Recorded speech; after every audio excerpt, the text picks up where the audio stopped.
প্রিয় বন্ধুরা, আসসালামু আলাইকুম।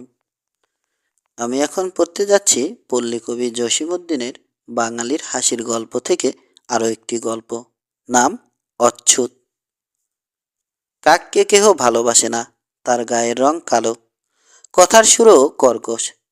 তাই বলিয়াই কি কাককে অবহেলা করিতে হইবে?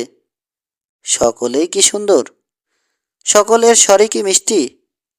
যেখানে আবর্জনার মধ্যে দু একটি খাবার জিনিস পড়িয়া থাকে, কাক তা খুঁটিয়া খায়। ইঁদুর, আরশোলা, ব্যাঙ মরিয়া গেলে কাক তা কুড়াইয়া খায়। মাটির উপর যে কত রকমের পোকা জন্মে, কাক সেগুলি খুঁটিয়া খায়। এজন্য জার্মানির বিজ্ঞানীরা কাকের কত তারিফ করে। কাক না থাকিলে সেগুলি পচিয়া গন্ধ হইত, পথ চলা যাইত না। সবজি বাগানে শস্য খেতে পোকা লাগে।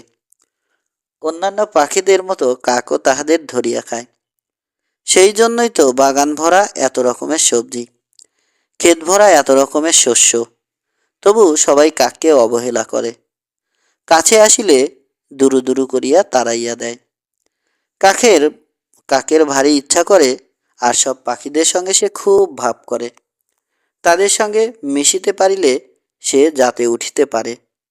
কিন্তু কে তাহার সঙ্গে বন্ধুত্ব করিবে? কোকিল যদিও কাকের মতো কালো, কিন্তু তাহার গানের সুর লইয়া কবিরা এত কিছু লিখিয়াছে যে সে গুম গুমরেই তাহার সঙ্গে কথা বলিবে না। কাকাতুয়া, ময়না, বুলবুল এরাও একই জাতের। কিন্তু কি করিয়া সে নিজের অচ্যুত নাম ঘুষাইবে? কি করিয়া সে দলে উঠিবে? ছোট চড়াই পাখিটা দুর্বা ঘাসের উপর খেলা করিতেছিল। কাক যাইয়া তাহাকে বলিল, চড়ুই ভাই, তুমি আমাকে তোমার জোটে লইবে? তুমি আমার বন্ধু হইবে? চড়ুই বলিল, তুমি কাক, অচ্ছুত, সব সময় নোংরা থাকো, তোমার সঙ্গে কে বন্ধুত্ব করিবে?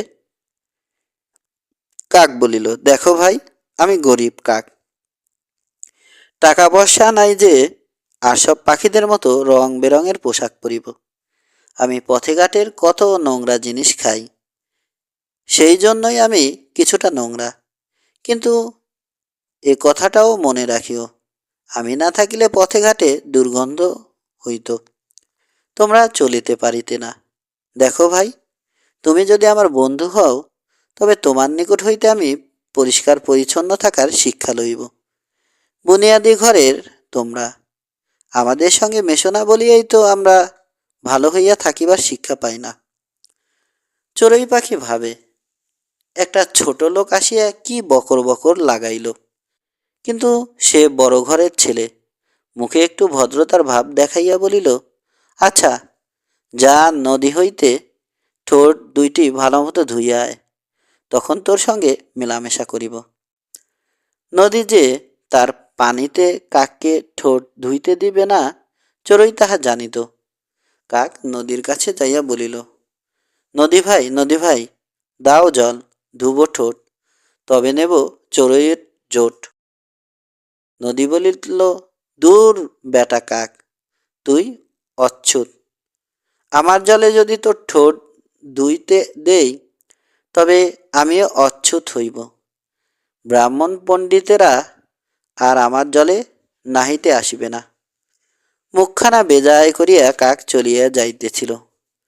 নদীর একটু দয়া হইল, বলিল, দেখ কাক, একটি ঘটি লইয়া আয়, তাতে করিয়া জল তুলিয়া ঠোঁট ধুইস।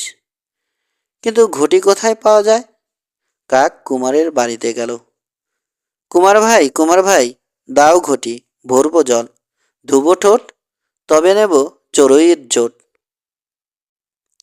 কুমার বলিল, ঘটি তো নাই, তবে মাটি যদি লইয়া আসিতে পারিস, আমি ঘটি গড়াইয়া দিতে পারি। কাক তখন মোষের কাছে যাইয়া বলিল, মোষ ভাই, মোষ ভাই, খুঁড়বে মাটি, গড়বে ঘটি, ভরব জল, ধুবো ঠোঁট, তবে নেব চড়ুইয়ের জোট। মোষ বলিল, আমি কেমন করিয়া মাটি খুঁড়িব? রাখাল আমাকে ঘাস দেয় না, আজ 7 দিন কিছুই আহার করি না, কাক তখন মাঠের কাছে গেল। মাঠ ভাই, মাঠ ভাই, দে তো ঘাস, খাবে মোষ, খুঁড়বে মাটি, গড়বে ঘটি, ভরবো জল, ধুবো ঠোঁট, তবে নেব চড়ুইয়ের জোট।